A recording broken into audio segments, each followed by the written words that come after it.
Shelly and Karen are here, I'd like them to come on up. They're going to share about something that's been happening at 12th now for a couple of months. I think it was back in November that the schools went to whatever tier, I don't know the whole tier system, and come on up here, went to the whole tier system, and I think a lot of children went back online, and we were in discussion with the school system, and they were looking for a way that children could get to a place that was safe, where they could study and be online, and so we made the church available, and ended up having 4 parents who took us up on that, and we've had 4 children that have been here since sometime in November, took the break at Christmas, have been here another couple of weeks. They're getting back to school, I think, this week, yes, in person. Yes. But these 2 ladies, when we did that, stepped forward and were willing to really to be the ones that were here, the hands and feet to make that happen. So I'm really curious, what is it like? What started that journey that got you to the place that you were the ones who were here while that was going on? Well, I think the most interesting thing is it started with a sermon from Garen, the ask, seek, and knock, which we also had in Tuesday's scripture reading. So we were interested in seeing what we could do to bring Christ back to church, to schools. And then we seeked with Lisa, wherever Lisa is. And with Ben, we were able to provide that protective and church-oriented safe zone for these kids. Yeah. And so, that was the middle of November, first week, second week? I don't remember. No, it was just 1st of December. Oh, it was the 1st of December. Yeah. And so, well, we had the meetings. What did you see? I mean, so here you guys were back in this room. One girl was over here, but how did you see that benefit and help them to flourish?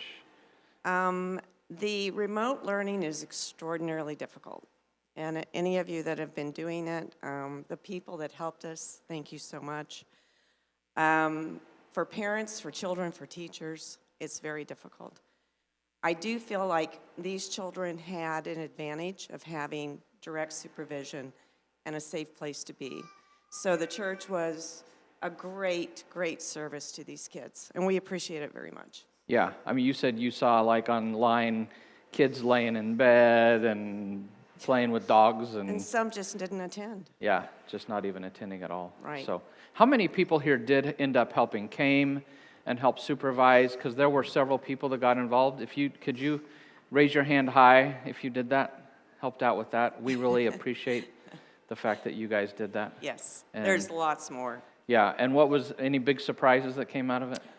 My big surprise was that I would go home and go to bed by 6 o'clock.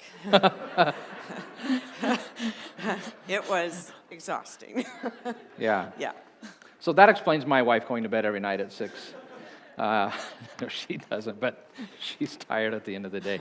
So we are wrapping that up because they are getting back in school. What's next for you guys, or what do you feel like? Do you have any sense? Take it.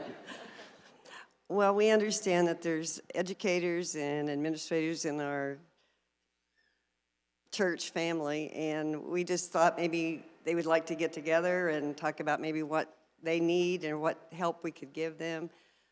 We have a sister that was a teacher also in Colorado, and they've started a grandmother project where grandmothers are invited to come and help however the teacher wants them to help. So there's just lots of different ideas that maybe there's some way that we could get together, talk about it, and see what kind of help we could give. Yeah. And I also know when we talked the other day that just that whole idea of thinking globally but acting locally was really important to you guys. Is that right? Yeah. So there were several sermons that touched us.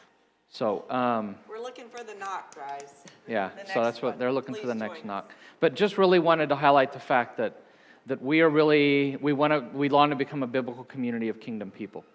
And that means that we're seeking with God to joining Him and restoring all things back to Him, one person, one place at a time. And there were 4 young children in here who individually needed that, and we were able to really bless them. So appreciate you guys. I know they don't want this, but we give praise to God, but honor to people, Colossians says. Can we give them some honor for that?